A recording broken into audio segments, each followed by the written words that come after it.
Miért van szükségünk sötét energiára? Üdvözlök a NetTanár csatornán, a mai napon arról fogunk beszélni, vajon létezik-e egyáltalán a titokzatos sötét energia, vagy csak egy félreértés eredménye az egész kozmológiai koncepció. Kérlek, tarts velem, utána pedig beszélgessünk róla a komment szekcióban. Kezdjük egy alapvető, mégis sokkoló ténnyel.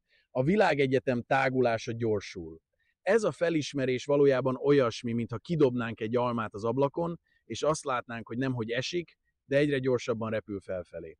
Hát hogy lehet ez? Sokáig úgy gondoltuk, hogy a világegyetem tágulása lassul.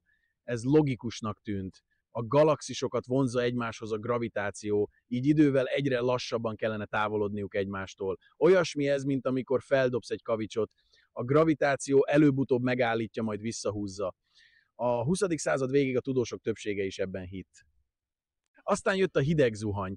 A 90-es évek végén két egymástól független kutatócsoport Type 1 típusú szupernovákat figyelt meg. Ezek az égbolt különösen hasznos tűzijátékai, olyan fehér törpecsillagok, amelyek robbanása során mindig ugyanakkor a fényességet bocsátanak ki. Olyan, mintha minden egyes példány egy kozmikus lámpás lenne, amely pontosan megmondja, milyen messze van tőlünk. Ha halványabbnak látjuk, akkor távolabb van. És minél vörösebb a fény, annál gyorsabban távolodik. Nos, ezek a szupernovák túl halványnak és túl vörösnek bizonyultak. Ez csak egy dolgot jelenthetett.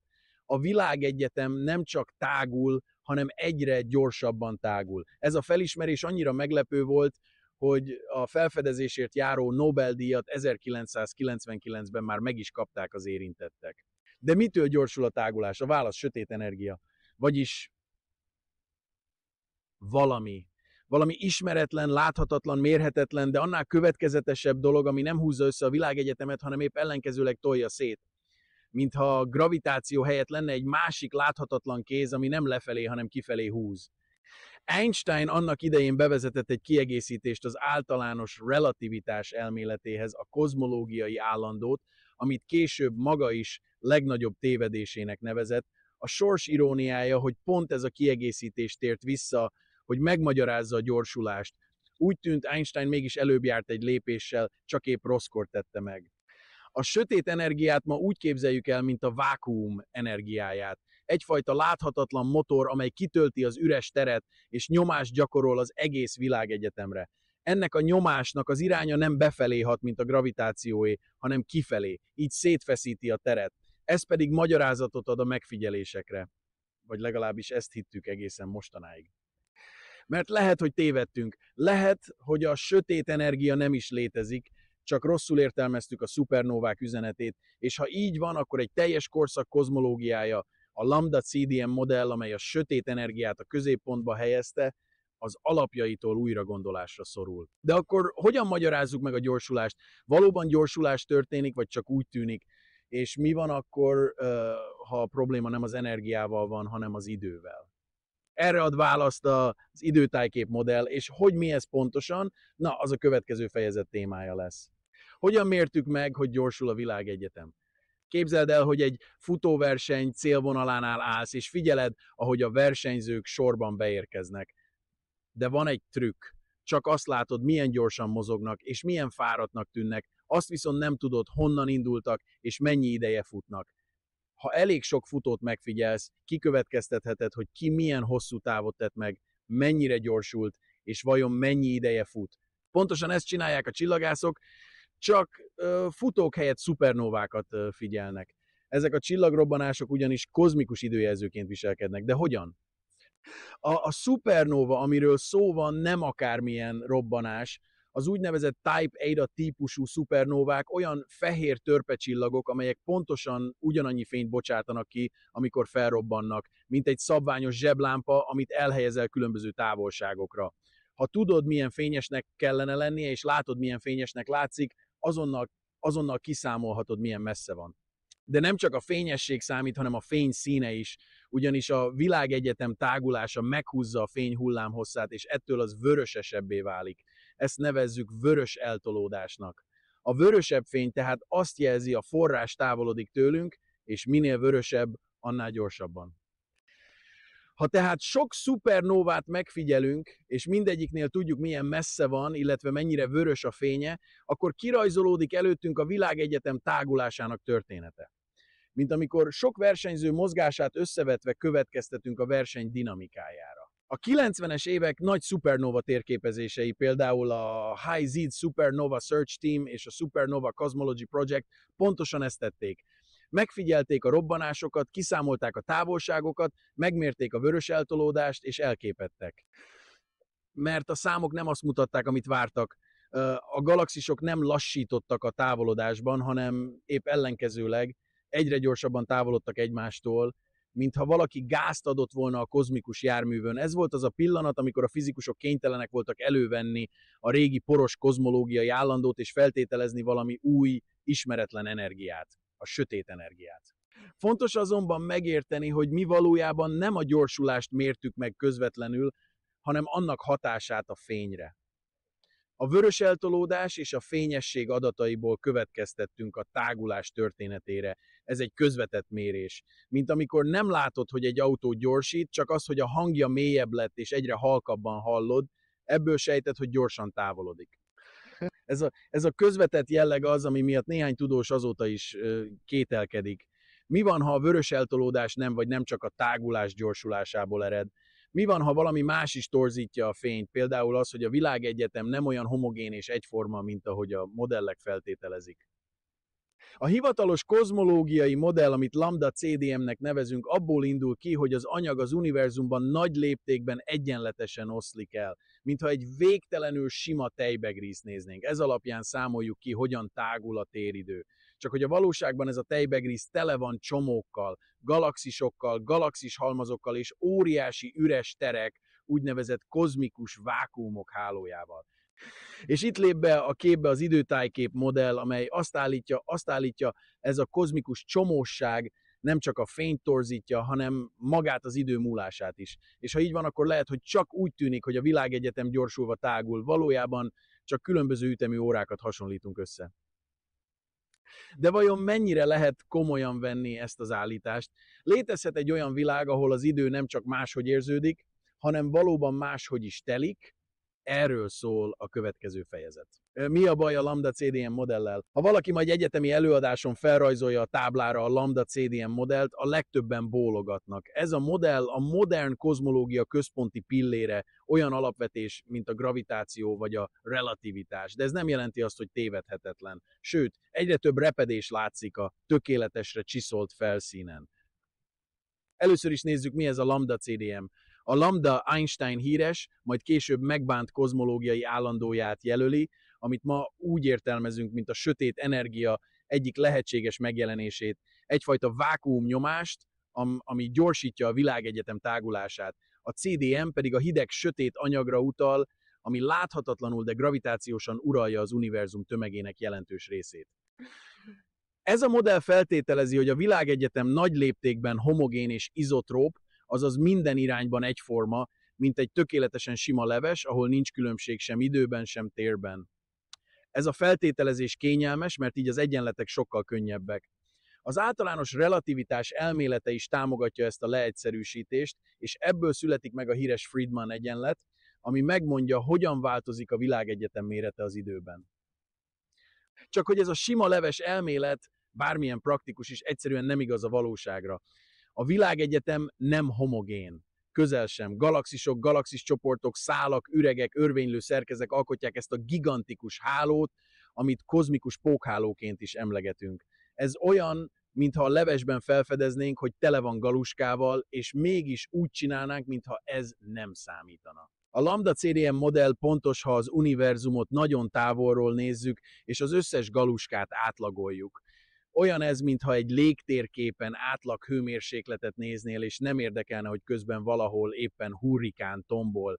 De amikor a megfigyeléseink egyre pontosabbak lesznek, és elkezdjük nézni a részleteket, nos, ott jönnek elő a gondok. Ilyen gond például a híres Hubble feszültség. Ez nem valami csillagászati szappanopera, hanem egy nagyon is valós probléma. A világegyetem tágulási sebességét különböző módokon mérve eltérő eredményeket kapunk. A közeli galaxisok szupernóváiból egy gyorsabb érték jön ki, míg a háttérsugárzás, a kozmikus mikrohullámú háttér egy lassabbat mutat. A különbség nem csak hibahatár, hanem makacsul kitartó ellentmondás. És akkor ott van a kérdés, valóban szükség van-e sötét energiára, vagy csak a modellünk túlzottan idealizált? A Lambda CDM azt feltételezi, hogy minden téridő rész ugyanúgy viselkedik. De mi van, ha az idő máshogy telik egy galaxis belsejében, ahol a gravitáció erős, mint egy kozmikus ürességben, ahol alig van anyag? Az általános relativitás szerint ez igenis lehetséges. Ezt nevezzük gravitációs idődilatációnak. Mégis a Lambda CDM teljes mértékben figyelmen kívül hagyja ezt. Olyan, mintha azt mondaná, ne foglalkozz vele, kicsi az eltérés, de ez az eltérés, ha sokáig hat, felhalmozódhat, és ha valóban máshogy telik az idő különböző helyeken, akkor ez torzíthatja a szupernovák fényességét, vörös eltolódását, és végső soron hamis képet adhat a világegyetem tágulásáról. A Lambda CDM modell tehát nem butaság, épp ellenkezőleg csodálatosan működő keretrendszer. De ahogy a régi térképeken is voltak fehér foltok, úgy ennek a modellnek is vannak olyan területei, ahol a térkép nem egyezik a tájjal. És itt jön be egy új ötlet, mi lenne, ha nem a világegyetem gyorsulása a rejtély kulcsa, hanem az, hogy az idő nem egyformán telik mindenütt. Ezt az elméletet nevezzük időtájkép modellnek, és erről szól a következő rész. Mit mond az időtájkép modell az univerzumról? Gondoltad volna, hogy lehet, hogy az idő nem csak máshogy érződik, hanem tényleg máshogy is telik, attól függően hol vagyunk a világegyetemben. És most kapaszkodj meg! Egy újabb kozmológiai modell azt állítja, hogy ez az eltérő időmúlás elég ahhoz, hogy megmagyarázza az egész világegyetem látszólagos gyorsulását, sötét energia nélkül. Ez a modell az úgynevezett időtájkép, vagy angolosan timescape. Az elmélet nem új, már 2007-ben megfogalmazta egy bizonyos David Wiltshire nevű fizikus, de az utóbbi időben új lendületet kapott, hála néhány friss szupernóva elemzésnek, amik úgy tűnik alátámasztják. De mit is mond ez a modell? A kiinduló pont az idő nem univerzálisan és egységesen múlik. Ezt már Einstein is megmondta, sőt ki is számolta. Ha erősebb gravitációs térben vagy, akkor az idő lassabban telik. Ha viszont egy üres térben távol mindenféle tömegtől, ott az idő gyorsabban múlik. Ez nem filozófiai elmélkedés, hanem kőkemény fizika. Műholdas órákon, GPS rendszerekben, sőt még atomerőművekben is figyelembe kell venni. A világegyetem viszont egyáltalán nem egységes. Vannak benne sűrű galaxis halmazok és hatalmas, anyagmentes kozmikus üregek. Ezeket voidoknak hívjuk. Az időtájkép modell szerint ezek a régiók nem csak különböző sűrűségűek, hanem másként is érzik az idő múlását. A galaxisok közti vákuumokban, ahol alig van tömeg, az idő gyorsabban telik, mint azokban a régiókban, ahol sok anyag halmozódott fel. Most figyelj! Ha az idő gyorsabban telik a kozmikus ürességben, akkor ott a világegyetem is gyorsabban tágul. Miért? Mert a tágulás időfüggő. Több idő, nagyobb tágulás. Másképp fogalmazva, nem a tér tágulása gyorsul, hanem az idő telik eltérő ütemben különböző helyeken. Ez a különbség pedig összeadódhat, torzíthatja a szupernovák fényét és vörös eltolódását, és így az egész kozmikus tágulás gyorsulásként jelenhet meg számunkra. A hagyományos modell, Lambda CDM, ezt az egész időbeli eltérést egyszerűen ignorálja. Egyetlen közös órával számol az egész világegyetemre nézve, mintha minden pontban ugyanúgy telne az idő. De a timescape modell szerint ez olyan hiba, mintha egy hegymászó órájával próbálnánk meghatározni egy mélytengeri búvár sebességét. Teljesen más körülmények közt jár az óra, és torzul az eredmény. A timescape modell tehát nem valamiféle fantasztikus új elmélet, nem is tagadja Einstein munkásságát, sőt, pont az általános relativitás mélyebb alkalmazása. Ahelyett, hogy hozzáadna valamit, például egy rejtélyes sötét energiát, azt mondja, használjuk csak azt, amit már tudunk, de vegyük komolyan az idő múlásának különbségeit. Ez pedig forradalmi gondolat. Nem az a forradalom, ami tankkal vonul be a történelemkönyvekbe, hanem az a csendes típus, átírja, amit alapigasságnak hittünk, és halkan megkérdezi, hogy biztosan jól gondolod-e azt, amit eddig tényként kezeltél. Persze attól, hogy valami elegánsabb, még nem biztos, hogy igaz is. A kérdés az, hogy mérhető-e ez az időbeli eltérés, és tényleg elég nagy-e ahhoz, hogy megmagyarázza a szupernovák fényességét. Erről szól a következő rész. Létezhet-e olyan, hogy máshol másképp telik az idő? Képzeld el, hogy két testvér születik ugyanazon a napon. Az egyikük egy hatalmas város sűrűjében él, a másik pedig egy elhagyatott hegyekkel körülvett völgy mélyén. Mindketten ugyanazt a márkájú karórát hordják, minden nap ugyanolyan reggeli teát isznak. Mégis, ha összehasonlítjuk az óráikat 10 év múlva, kiderülhet, hogy a hegyi testvér órája gyorsabban járt. Ez nem mese, ez a valóság. Az általános relativitás elmélet szerint a gravitáció befolyásolja az idő múlását. Minél erősebb a gravitációs tér, annál lassabban telik az idő. Ez a jelenség nem csak elméleti játék, hanem műholdas navigációs rendszerek, például a globális helymeghatározó rendszer működésének alapja. Ha nem számolnánk bele ezt az időeltolódást, a GPS egy nap alatt több kilométert tévedne. És ha ez igaz Földön belüli néhány 100 méteres magasságkülönbségre, akkor gondolj bele, mekkora lehet az eltérés a világegyetem különböző pontjain, ahol a gravitációs erők milliárdszor erősebben különböznek. A sűrű galaxishalmazok, a kozmikus filamentumok, a Laniakea szuperhalmaz óriásai mind hatalmas gravitációs mezőkkel rendelkeznek. Itt az idő lustában vánszorog, mint a galaxisok közti üres térben, az úgynevezett kozmikus vákuumokban, ahol szinte semmi sincs, és az idő, nos, ott vidáman száguld. A Timescape modell szerint ez az időbeli különbség kulcsfontosságú. Ahol gyorsabban telik az idő, ott a világegyetem is gyorsabban tágul, hiszen a tágulás az idő függvénye. És ha ez igaz, akkor amikor egy szupernóva fényét megfigyeljük, valójában egy olyan világütemét látjuk, ahol az idő másként halad, mint nálunk. Ez olyan, mintha egy koncertre más-más tempóban játszó zenészek érkeznének különböző szobákból. Te azt hiszed, hogy a zene felgyorsult, közben csak arról van szó, hogy az egyik dobos gyorsabban játsza a taktust, mert egy gyorsabb idővilágból jött.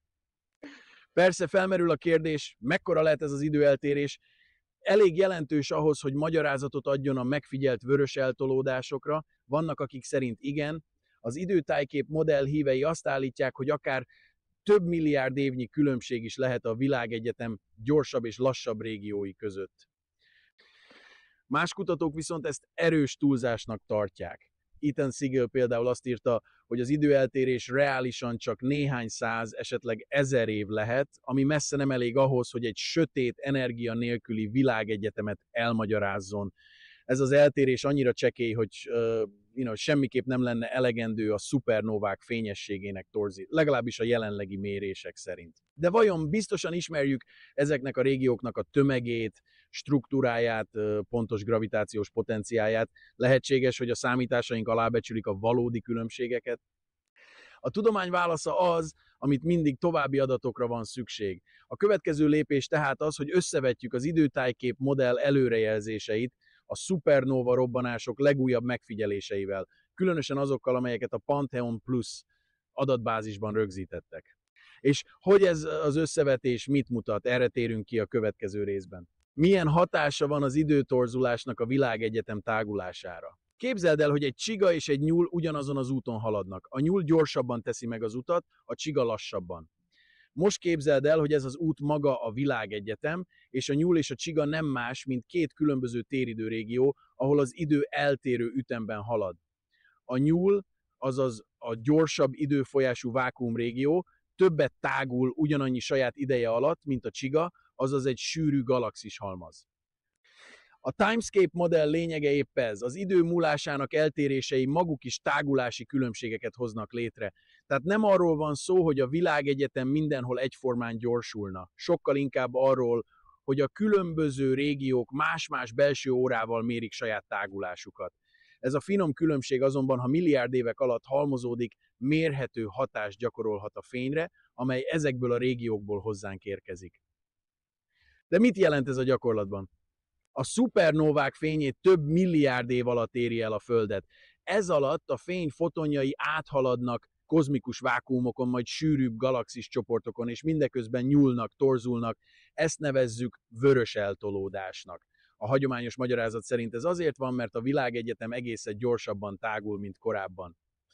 De a Timescape modell szerint ez a fokozódó vörös eltolódás nem a gyorsuló tágulásból származik, hanem abból, hogy a fotonok egyre nagyobb része gyorsabb időfolyású régiókon halad át, vagyis vákuumokon. Ez olyan, mintha a fény strádára térne egyre többször, gyorsabb sávokban haladva hosszabb utat tesz meg ugyanannyi saját ideje alatt.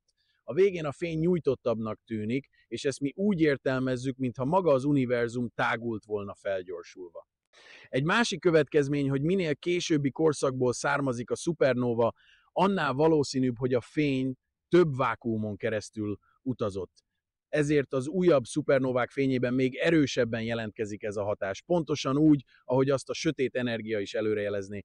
Csak hogy itt nincs szükség semmiféle titokzatos energiaformára. Az egész hatás a téridő természetes gravitáció okozta szétválásából ered.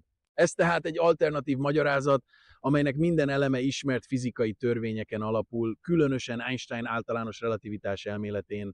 Nincs szükség új erőre, új részecskére, új mezőre, csak egy kis figyelemre, az idő torzulására.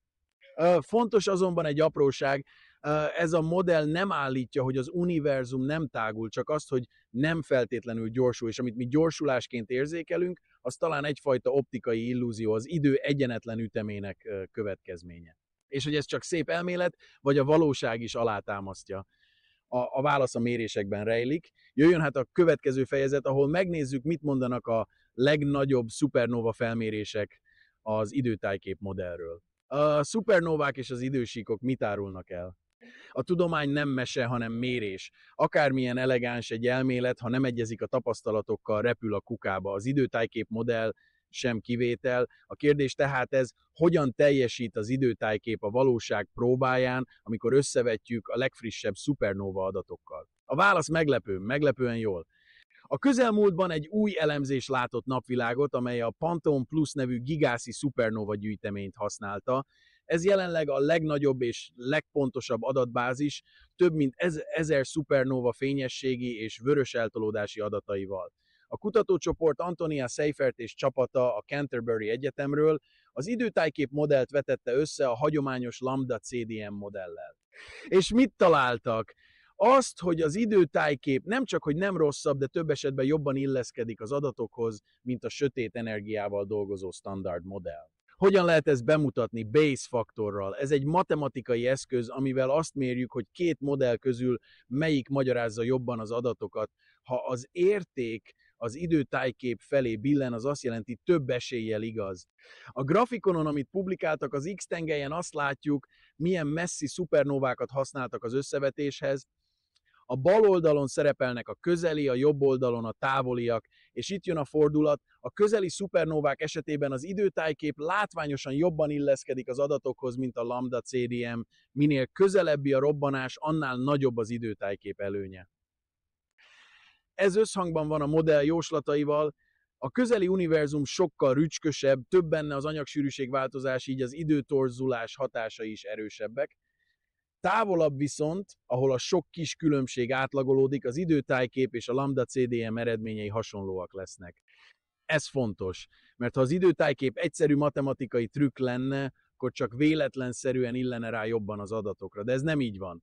Ott nyújt jobb magyarázatot, ahol a modell szerint kellene. Ez nem csak elegancia, hanem prediktív erő is. Persze azért itt nem állhatunk meg. Az időtájkép jelenleg főleg a szupernóvákra vonatkozó adatokat magyarázza jól. Ez egy fontos, de nem kizárólagos teszt. A teljes kozmológiai modellnek más mérésekkel is stimmelnie kell, például a galaxisok eloszlásával, a háttérsugárzás mintázatával, vagy a kozmikus hangtérképekkel, úgynevezett baryon akusztikus oszcillációk. De egy dolog biztos, a szupernóvák alapján az időtájkép modell nem csak versenyképes, hanem több ponton előnyben is van. És ez már önmagában is elég arra, hogy a tudományos közösség ne csak legyintsen rá, hanem komolyan megvizsgálja. És hogy ebből az következik-e, hogy tényleg nincs is szükség sötét energiára, ez már egy nehezebb kérdés. A következő fejezetben megnézzük, mi szól amellett, hogy még mindig a lambda CDM modell az erősebb versenyző. Tényleg jobb lenne az időtájkép, mint a lambda CDM. Első ránézésre igencsak csábító az időtájkép modell. Nem kell hozzá sötét energia, nincs szükség új fizikai erőkre, csak a már ismert általános relativitás mélyebb és alaposabb alkalmazása, egyszerűbb, elegánsabb, és ha hinni lehet az adatoknak, több esetben jobban illeszkedik a szupernóva mérésekhez. Akkor hát miért ne dobjuk ki a lambda CDM modellt, és emeljük trónra a timescape-et? Nos, itt jön be a képbe egy régi tudományos barátunk, Occam borotvája. Ez az elv azt mondja, ha két elmélet egyformán jól magyarázza a megfigyeléseket, válaszd azt, amelyik egyszerűbb. És mivel az időtájkép kevesebb feltételezést használ, például nem kell hozzá a titokzatos sötét energia, úgy tűnhet, hogy ez a modell nyer. Igen ám, de itt van egy kis csavar. A lambda CDM nem csak a szupernovákat magyarázza jól, hanem egy sor más kozmológiai jelenséget is, olyanokat, amelyeket az időtájkép még nem tudott egyértelműen lekövetni.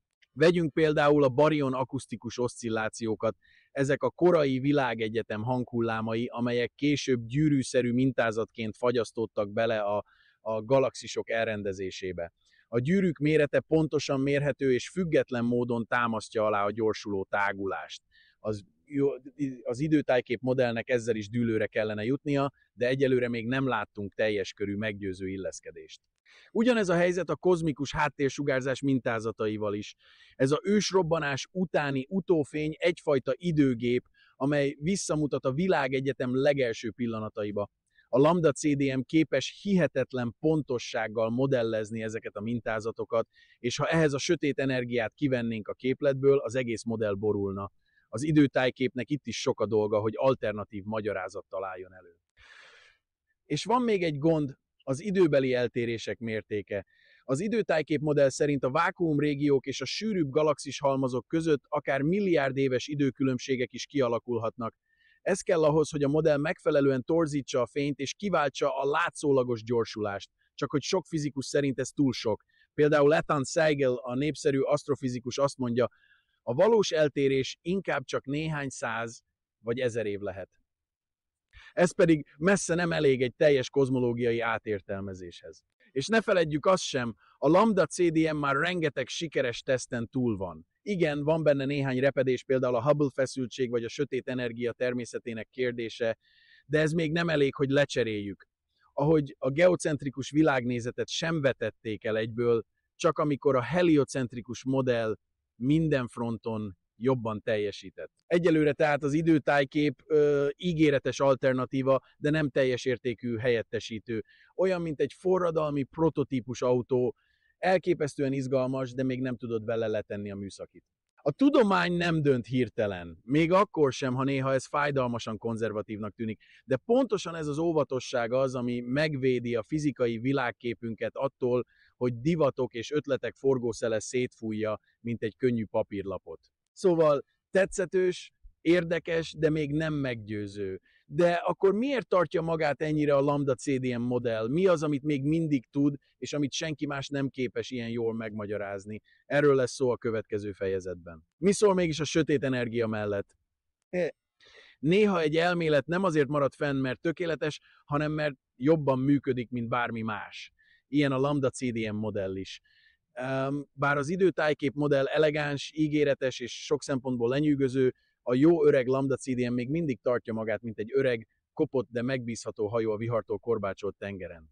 De miért? Mit tud ez a modell, amit más nem? De először is sokféle adatot képes egyszerre kezelni és egyeztetni. A lambda CDM nem csak a szupernóvák fényességét magyarázza, hanem összehangolt magyarázatot ad a galaxisok eloszlására, a háttérsugárzás hullámaira, a sötét anyag dinamikájára és még a világegyetem geometriájára is. Például ott van a kozmikus mikrohullámú háttérsugárzás, az ősrobbanás hajnali fényének halvány derengése.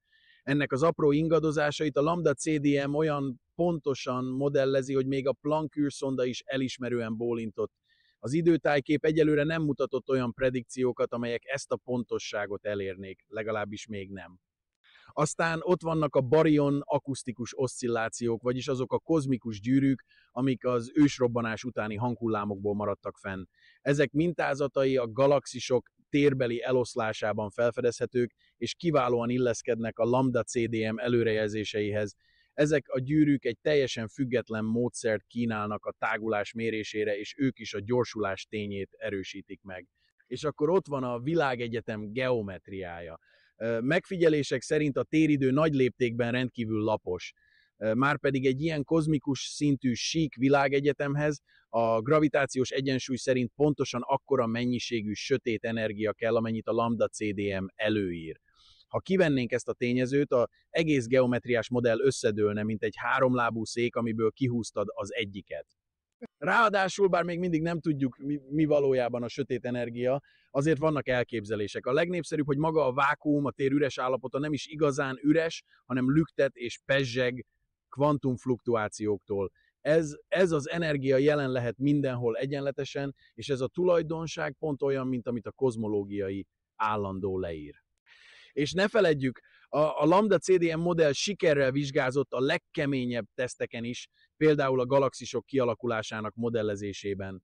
Amikor szuper számítógépeken lefuttatjuk az univerzum fejlődését ezen modell alapján, olyan szerkezeteket kapunk, amelyek lenyűgöző hasonlóságot mutatnak a valódi teleszkópokkal megfigyelt univerzummal.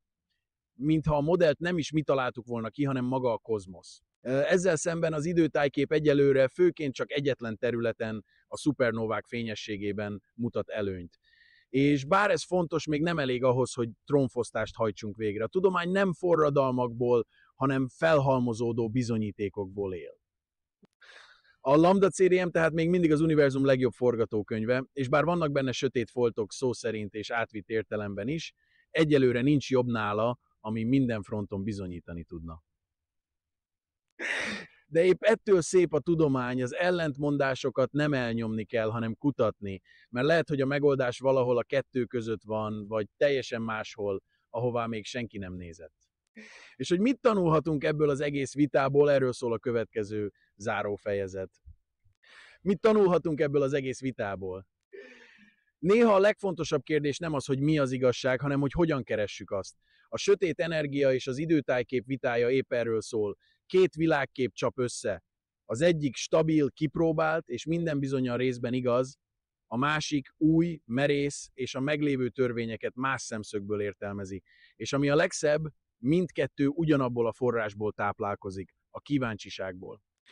A legnagyobb tanulság talán az, hogy még mindig nem értjük teljesen az univerzumot. Gondolj csak bele, több mint 100 éve megalkottuk az általános relativitás elméletet, amely precízen írja le az időt és a teret, de még mindig vitatkozunk azon, hogyan is működik kozmikus léptékben. Felfedeztük a sötét energiát, de még mindig nem tudjuk, mi az. És lehet, hogy amit gyorsulásnak látunk, valójában időbeli különbség. Ez a vita tehát nem arról szól, hogy valamelyik fél rosszul tudja, sokkal inkább arról, hogy a tudomány sosem végleges, és az ismereteink egy-egy új méréssel vagy elmélettel új megvilágításba kerülhetnek. A Lambda CDM lehet, hogy nem a végső igazság, de jelenleg az egyetlen modell, ami sokféle megfigyelést is összhangba tud hozni. Az időtájkép pedig lehet, hogy nem teljes válasz, de fontos figyelmeztetés arra, hogy ne nézzük le azokat a tényezőket, amelyek kényelmetlenek vagy nehezen számolhatók. Másrészt ez az egész történet arra is emlékeztet, hogy az univerzum nem biztos, hogy egyszerű, de a magyarázatainknak törekedniük kell arra. Nem biztos, hogy a valóság olyan, mint amilyennek elképzeltük. Lehet, hogy a téridő nem egy homogén szőnyeg, hanem egy ráncos hullámzó táj, ahol az idő más tempóban csörgedezik, mint egy hegyi patak és egy síksági folyó, és lehet, hogy ezt eddig nem vettük komolyan. De talán a leginspirálóbb tanulság mégis ez. A kérdésfeltevés legalább olyan fontos, mint a válasz. Mert ha nem kérdezzük meg, hogy mi van, ha nem létezik sötét energia, akkor sosem találjuk meg, hogy igazunk van-e. És ha nem próbáljuk ki az alternatívákat, legyen az időtájkép vagy valami teljesen más, akkor nem tudhatjuk, hogy a jelenlegi tudásunk tényleg a legjobb, amit az univerzumról elmondhatunk.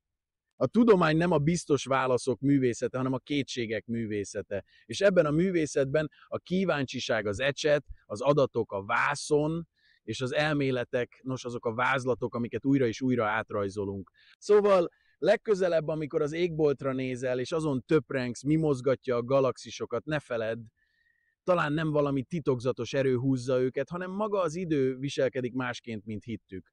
És ez a gondolat, ha igaz, nem csak tudományosan érdekes, hanem gyönyörű. Nagyon köszönöm, hogy velem tartottál ebben az univerzumnyi gondolatkalandban. Remélem sikerült egy kicsit közelebb hozni azt a lenyűgöző kérdést, hogy vajon a tér tágul-e, vagy épp az idő tréfál meg bennünket. Ha van véleményed, kérdésed, vagy egyszerűen csak elgondolkodtatott a téma, írd meg kommentben, tényleg kíváncsi vagyok, te hogyan látod? Ha szeretnéd, hogy még több ilyen tartalom készüljön, csatlakozhatsz a NetTanár közösségéhez csatornatagként is, így extra tartalmakhoz férhetsz hozzá, és segíted, hogy ezek a tudományos utazások folytatódhassanak. Ne felejts el feliratkozni, és nyomd meg a harangikont is, hogy ne maradj le a következő részről. És ha még nem láttad, nézz körül a többi videóm között is időről, téridőről, kvantumelméletről, vagy akár a valóság mélyebb természetéről. Találkozzunk a következő videóban, addig is maradj kíváncsi, és fedezd fel a világ csodáit.